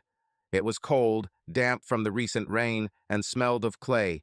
He remembered how he and Rosa chose this site 15 years ago, when he had just started flying. She stood here in a long skirt and with her hair tousled by the wind and laughed. "This will be our home, Kevin, our piece of land." He then believed her, invested everything in this place, money, time, soul, and she turned it into a decoration for her second life. He stood up straight and clenched his fists, feeling his nails dig into his palms. Rose was still in the hospital, in a stable condition, hooked up to machines, but Kevin wasn't thinking about her health. He thought about how she would wake up if she would wake up and find out that her home, her support, her legacy for Ethan was gone. He imagined her face pale, confused, with empty eyes, and the corners of his lips twitched in a bitter smile. "Now you have nothing," he whispered, looking at the empty area. His voice was lost in the sound of the wind, but the words remained hanging in the air, heavy and final. Kevin turned and walked towards the pickup without looking back. The headlights illuminated the road ahead, leading away from this place, and he sat behind the wheel, feeling the chill of the seat creeping through his jeans. The money was safe, the house was gone, but this was only the first step. She took everything he loved from him, and now he would do the same to her. He started the engine, and the sound of the engine drowned out the sound of the sea, carrying him into the night. Kevin spent the night in a pickup truck parked at an abandoned dock, where the sea roared like an old friend whispering words of encouragement. He didn't sleep, he just sat, looking at the dark water until the first rays of the sun began to break through the clouds. The house was gone, the money was hidden, but the anger inside him still burned, demanding an outlet. Rose lay in the hospital, unreachable in her coma, but there was also Mike, the man who stole his wife from him, gave her a son, lived the life that Kevin considered his own. Hitting the house was the first step, but it was not enough. Mike must pay. In the morning, he started the engine and drove into the city, feeling how fatigue gave way to cold determination. He needed to find out more who Mike Jensen was, how he lived, where his weak point was. Kevin remembered Mike mentioning the workshop, the place where he and Rose supposedly met 12 years ago. Auto mechanic. This was a clue. He went to the only person in Portsdale who could know such details without asking questions, old Harry, a former longshoreman, and now the owner of the Rusty Anchor Bar. The bar stood on the outskirts of the city, near the road leading to the highway. The rickety building, with peeling paint and a sign where the letter R had long fallen off, looked as if it was about to collapse, but inside it was always warm and noisy. Kevin pushed the door open, and the bell above the entrance tinkled, cutting on his nerves. The inside smelled of beer, fried fish, and cigarette smoke. Harry stood behind the counter, bald, with a thick gray mustache and arms covered with old tattoos. He was cleaning a glass with a rag when Kevin walked in and looked up, narrowing his eyes. "Kevin Reed," he boomed, putting down his glass. "I haven't seen you for a long time, sailor. You look like crap. What happened?" Kevin walked up to the counter, tossing a crumpled 1010 on it, and sat down on a high chair that creaked under his weight. "I need to know about this guy," he said, his voice low and firm. "Mike Jensen, mechanic. What have you heard about him?" Harry chuckled, put the money in his apron pocket, and poured Kevin a beer without asking. "Jensen, you say? I know someone like that. He keeps a workshop 10 miles from here, near an old gas station. He repairs cars, boat engines, all sorts of things. People come to see him, but—" He lowered his voice, leaning closer. "They say that not everything is clean with him. He takes cash, doesn't punch checks, and a couple of times he's been seen fiddling with stolen engines. Nothing serious, but the tax authorities would have pressed him if they had dug." Kevin squeezed the glass, feeling the coldness of the glass creep into his palm. Illegal business. This was what was needed, the leverage to hit Mike where he wasn't expecting it. He took a sip of beer, barely tasting it, and asked, "Who else knows? Any evidence?" Harry shrugged, wiping down the counter. "Evidence is not my business. But ask Tom, who sells spare parts at the market. He did business with Mike, complained that he paid in cash, and did not give receipts. If you dig around, you'll find something." Kevin nodded, finished his beer in one gulp, and stood up. "Thank you, Harry. If anything, I wasn't here." The old man grinned, waving his hand. "Who saw you, sailor?" Kevin spent the next hours moving. He went to the market, a bustling place just outside the city where they sold everything from fish to old tires. Tom turned out to be a skinny man with sparse teeth and ever-moving eyes. Kevin bought a couple of nuts from him to get him talking and casually brought up the topic of Mike. Tom spat on the ground, muttering, "Jensen, the beast is cunning. He paid me for the parts in cash, without papers. He said, 'Why do we need extra traces?' I saw him a couple of times driving engines with broken numbers. Prove it, try it, but this thing stinks." Kevin didn't dig any deeper. That was enough. He returned to the pickup, feeling the plan taking shape in his head, clear and sharp as a knife. Mike evaded taxes, conducted business in the shadows, an ideal target. Kevin took out the old laptop he carried with him on flights and connected to the Wi-Fi at the diner across the street from the market. There, sitting at a table with a cup of cold coffee, he composed a letter anonymous, without a signature. "Mike Jensen, auto repair shop on Highway 17. Tax evasion, illegal dealings, stolen parts. Check his returns for the last 5 years." He added the address of the workshop, which he got from Tom, and sent everything through the tax service website, using a temporary email created in a hurry. Kevin sat back in his chair, staring at the screen until the letter went away. His fingers trembled, not from fear, but from anticipation. He imagined how the tax office would come to Mike, how he would turn over his workshop, how his life would begin to collapse, how his house would collapse. It won't give Kevin back his 15 years, but it will give him at least a modicum of satisfaction. He closed his laptop, threw a couple of dollars on the table, and walked away, feeling the cold air clear his lungs. In the evening, he returned to the roadside motel, where he spent the night after leaving home. Room number 7 still stank of dampness and tobacco, but Kevin didn't notice. He turned on the old TV hanging on the wall and turned it to the local news, waiting. Time passed slowly, the screen flashing with advertisements for cars and cheap loans, until the episode finally began.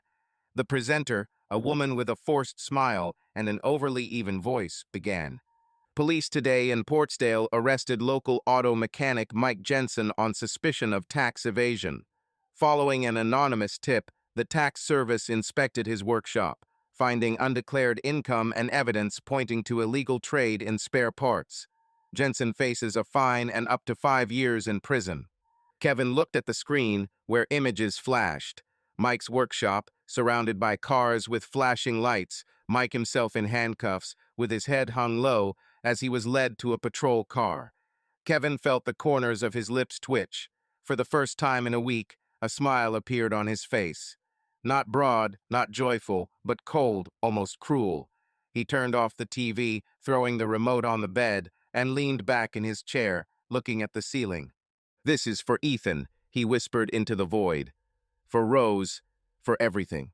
He closed his eyes, feeling the anger inside him subside for a moment, giving way to something new, dark, but satisfying. Mike was the second strike. The house is gone, Mike is behind bars. Rose was the last one left, but while she lay in a coma, Kevin could only wait. He stood up, walked to the window, and pulled back the dusty curtains, looking out at the dark parking lot. The smile was still on his lips, weak but real. For the first time in a week, he felt like he had the upper hand. The morning after Mike's arrest began with silence, broken only by the creaking of an old chair in the motel room where Kevin spent the night. He didn't sleep, he just sat, looking out the window at the parking lot, where drops of night rain glistened on the asphalt in the morning sun. The news of Mike's arrest still echoed in his head like the echo of a successful shot, and the faint smile that had flashed the day before had long since disappeared, giving way to a cold emptiness. He did it, the house sold, Mike behind bars, but Rose was still out of reach, lying in a coma beyond his reach. While he was thinking about his next step, the phone in his pocket vibrated. Kevin pulled it out, squinting at the screen. The number was unfamiliar, with a local code. He pressed answer and raised the phone to his ear without saying a word. The voice on the other end was female, businesslike, with slight fatigue. "Mr. Kevin Reed, this is Linda Marshall, Portsdale Social Services. We need to talk about the baby, Ethan Jensen." Kevin froze, feeling a chill run down his spine. Ethane, son of Rose and Mike. He hadn't thought about the boy since that meeting in the hospital, but now his name hit him like a wave against the side. "What's wrong with him?" he asked, his voice hoarse and harsh. "His father, Mike Jensen, was arrested last night," the woman continued. "The mother is in a coma. We haven't found any other relatives. Ethan is now in a temporary shelter, but we need to decide what to do with him next. You, as Rose Reed's husband, are the closest known relative. Are you aware of the situation?" Kevin squeezed the phone so hard the plastic cracked. "Ethan is alone. Mike is in jail, Rose is in the hospital, and the boy he saw at her bedside is now a social services problem." He could have said no, hung up, left everything as it was, let them take him to an orphanage. He doesn't care about someone else's child. But something in this thought stuck like a hook in a net. Ethan was her son, part of it. And suddenly Kevin saw this as a chance not just to take revenge, but to take from Rose even what she hid from him most of all. "I'll come," he said, not giving himself time to change his mind. "Where is he?" Linda gave the address, a temporary shelter 10 miles from the city, an old school building converted for the needs of social services. Kevin threw the phone on the bed, grabbed his jacket, and ran out of the motel, leaving behind a damp smell and an uncleaned room. The pickup truck rushed along the highway, kicking up dust, and one thought was spinning in Kevin's head. "I'll take him. I'll show her that even her son is now mine." The shelter turned out to be a gray 2-story building with peeling paint and a rusty swing in the yard. Kevin parked at the entrance, feeling his heart beating faster than usual, and walked inside. The hall was cramped, with faded linoleum and walls covered with children's drawings. There was a woman sitting behind the counter, Linda Marshall, according to her badge. She was about 40, her hair was pulled back into a tight bun, her face was tired, but her eyes were tenacious and appraising. "Mr. Reed?" she asked, getting up. "Thank you for coming so quickly. Come in, I'll explain." She led him into a small office littered with folders and boxes of toys. Kevin sat down in the chair, which creaked under his weight, and crossed his arms, waiting. Linda opened the file on the table and began. "Ethan Jensen, 12 years old. His father is arrested for tax fraud. His mother is in a coma after an accident. We checked the records. Mike has no close relatives capable of taking custody. Rose Reed also has no one but you, her husband. We were planning on sending Ethan to a shelter until the situation became clearer, But if you're willing to take temporary custody of him, that would make things easier. Do you agree? Kevin looked at her, feeling his insides tense up. He could have refused, said that he had nothing to do with the boy, that it was not his problem. But instead, he leaned forward and said, I'm her husband. Next of kin, I'll pick it up. Linda narrowed her eyes, clearly not expecting such decisiveness. Are you sure? This is a serious responsibility, Mr. Reed. We can register you as a temporary guardian, but you will have to sign documents and undergo verification. Are you ready? Yes, he snapped, not allowing her to continue. He shouldn't be in a shelter. I'm his mother's husband, that's enough. She paused, flipping through the papers, but then nodded. Fine. We need your ID and signature. Ethan is in the playroom now. I'll get him. 20 minutes later, the documents were ready. Kevin signed everything that was required, feeling the pen leave deep marks on the paper. Linda left and soon returned with Ethan. The boy looked the same as he did in the hospital, thin, with disheveled blonde hair and freckles on his cheeks. He was wearing the same denim jacket, only now wrinkled, and sneakers with untied laces. He held a small backpack in his hands, squeezing the straps until his fingers turned white, and looked at Kevin with wary curiosity. Ethan, this is Kevin Reed, Linda said, gently pushing him forward. He will take care of you until your mother gets better. Ethan nodded but didn't say anything. Kevin stood up, feeling the eyes of the boy and woman pressing down on him, and stepped towards him. Let's go, he said, his voice low and firm. Pack your things if there is anything else. The boy silently followed him to the exit, keeping his distance. Kevin felt his presence behind him, like a shadow, and this feeling was strange, alien, but somehow right. They walked out into the parking lot, and Kevin opened the pickup door, nodding to Ethan. Sit down. Ethan climbed into the seat, throwing his backpack on the floor, and stared out the window. Kevin got behind the wheel, started the engine, and drove out onto the road without saying a word. The silence in the cabin was heavy, interrupted only by the hum of the engine and the rustling of the tires. He glanced at the boy. He sat hunched over, looking at the passing trees. His face was tense but calm, as if he was used to the world falling apart around him. Kevin gripped the steering wheel tighter and finally spoke. I'm not your father, Ethan, but you will obey me. Understood. The boy turned his head, his blue eyes met Kevin's, and he nodded, barely noticeable. Yes, he said quietly. And Mom, will she wake up? Kevin gritted his teeth, feeling the question dig into him like a hook. He didn't answer right away. He just looked at the road until the words came out. Don't know, but for now you are with me. Ethan turned to the window, and Kevin felt his insides tighten. He didn't want this boy, he didn't want his questions, his presence, his eyes, so similar to Rose. But he didn't take it out of kindness. This was a chance to show her, even in her coma, that he could take everything she loved, even her son.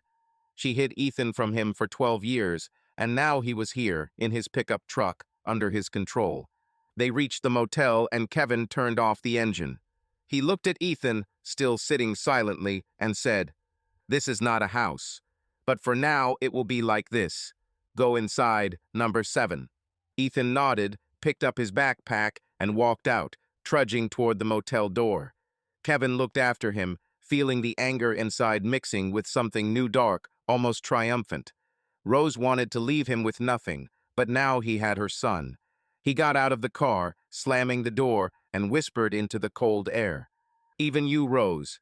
Even him. Kevin sat by Rose's bed in room 312, as he had done dozens of times over the past few days.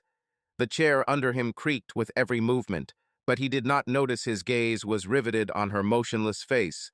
The hospital light, cold and bluish, reflected from the white walls, making her skin even paler, almost transparent.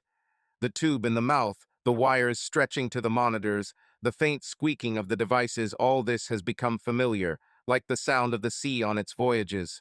But today something was different. He felt it in the air tension, like before a storm, when the waves are not yet visible, but their roar is already shaking in his bones. It's been over a week since he took Ethan from the shelter. The boy remained in the motel, sitting on a dented bed with a backpack in his hands, silently staring at the old TV that Kevin turned on to fill the silence. He didn't know what to do with him next, but every time he looked at Ethan, he saw Rose, her lies, her second life, her betrayal.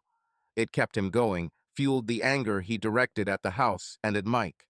Now, sitting here, he looked at her and thought, how could she do this?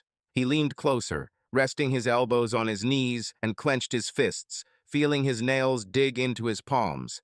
15 years old. He remembered their first meeting in the bar, her cheeky smile, coffee on the pier. He remembered how she promised to wait for him from his flights, how they made plans, a house, money, children someday later. He gave her everything, his life, his strength, his trust, and she took it and built another family behind his back. Ethan, Mike, the letters, the will, every piece of her lie was like a knife stabbed into him over and over again. How could she look into his eyes, hug him, laugh with him, knowing that it was all fake? How could you? He whispered, so quietly that the words were lost in the hum of the machines. His voice trembled, but he clenched his jaw, not allowing his emotions to escape. I was nothing to you, Rose. Nothing. He looked up, and at that moment her eyelids fluttered. Kevin froze, not believing his eyes. She moved barely noticeably, but her fingers on the blanket tightened, and her chest rose a little sharper than usual. The monitors beeped faster, and Kevin jumped up, his chair flying back with a crash. The door to the room opened, and a nurse ran in, young, with short blonde hair and a tablet in her hands. She's coming to her senses, she said, rushing to the machines. I'll call the doctor. Don't touch her. Kevin stepped back against the wall, feeling his heart pounding in his chest. He watched as the nurse checked the tubes, as the monitors began to produce new signals. A minute later, Dr. Lawrence entered the room, still wearing the same wrinkled robe and tired eyes. He leaned over Rosa, said something quietly to the nurse, and she began to carefully remove the tube from her mouth. Rose coughed, a weak, hoarse sound, and her eyes slowly opened. They were cloudy, lost, but alive. Kevin stood with his back pressed against the wall and looked at her without moving.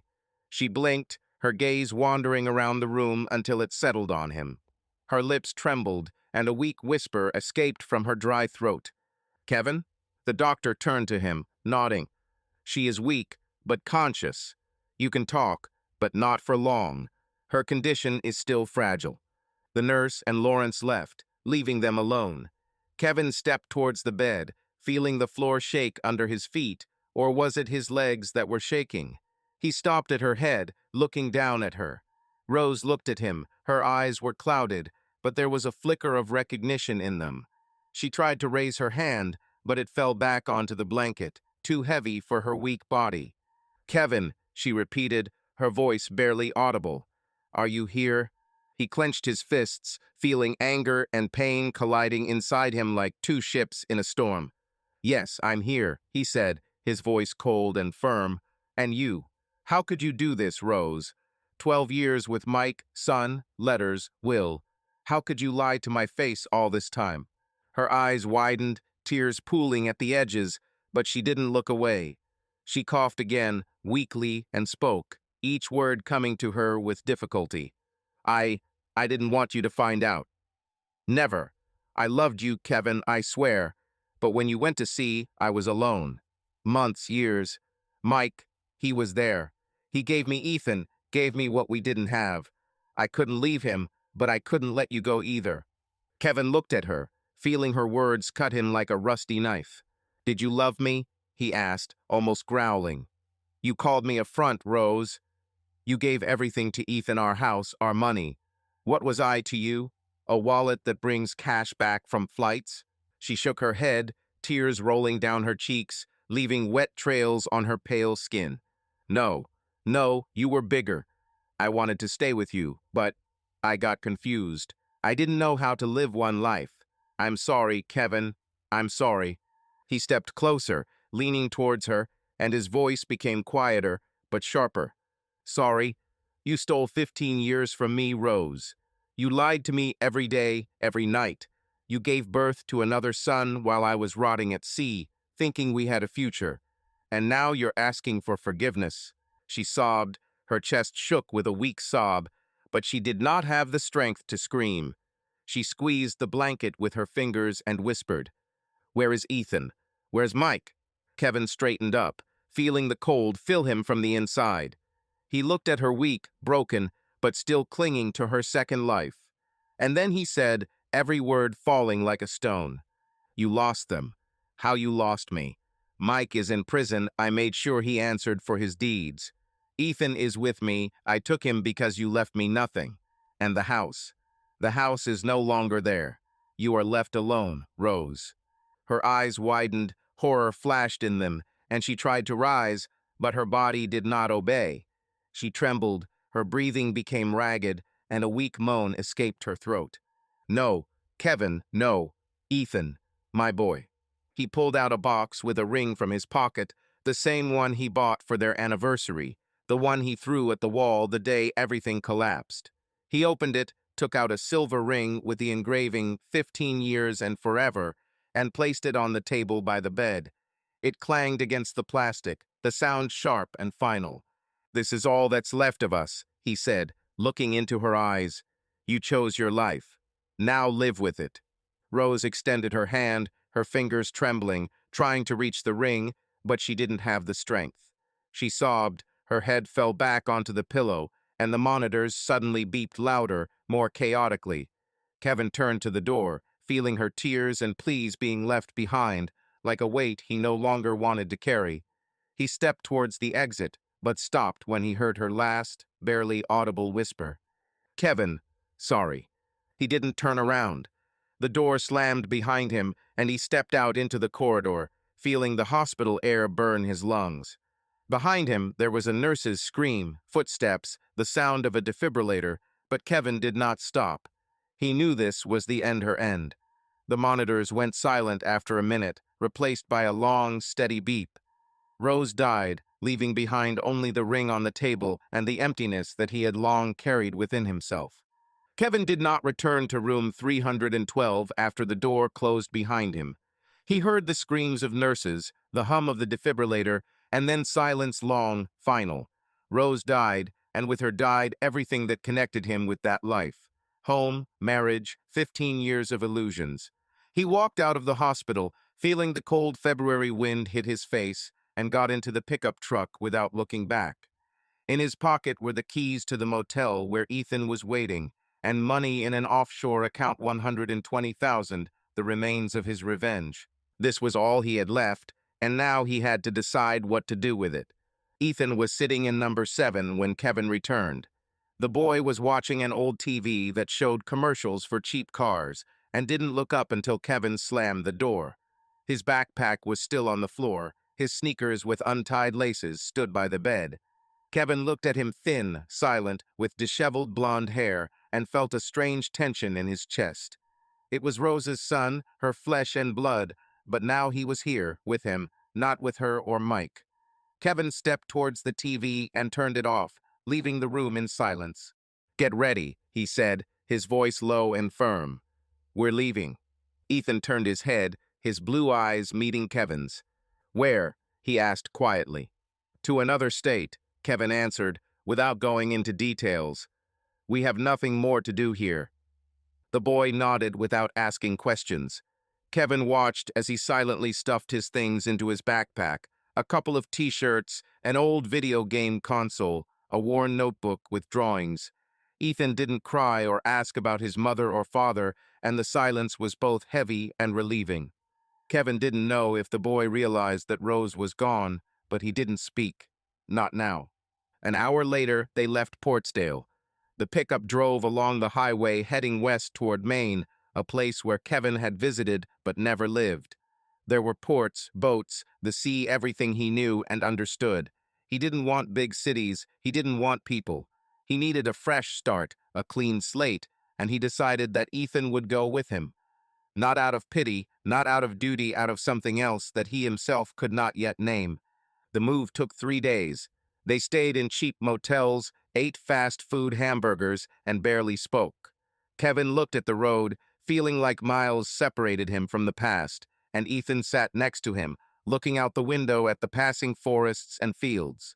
On the third day, they reached a small town off the coast of Maine, Lincolnville. It smelled of salt and pine trees, and the houses were small, wooden, with peeling paint. Kevin rented an old cottage by the sea, one-story, with a rickety veranda and a view of the bay. Money from the offshore allowed him to buy it without any questions asked, and he moved their meager belongings there, a couple of Kevin's bags and Ethan's backpack. The first morning in Lincolnville was cold and clear.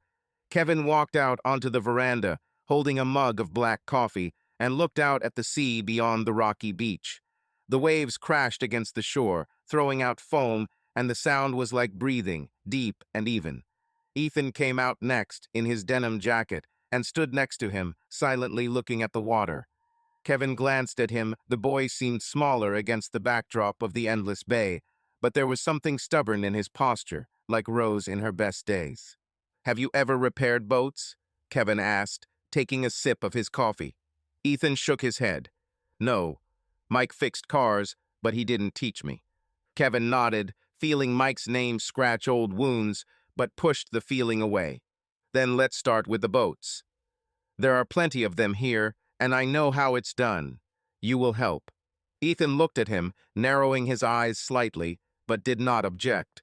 That same day, Kevin took him to the pier, where a local fisherman, an old man named Oliver, agreed to give up his old boat for a couple of hundred rusty, with a leaky engine, but suitable for work. They dragged him to the cottage, and Kevin began to teach Ethan how to disassemble the engine, clean the carburetor, and change gaskets. The boy was silent, but attentive. His thin hands quickly learned to hold a wrench, and his eyes followed Kevin's every move. The days turned into weeks. Kevin worked on the pier, repairing boats for locals, taking small orders, and Ethan was nearby, carrying tools, listening, sometimes asking questions.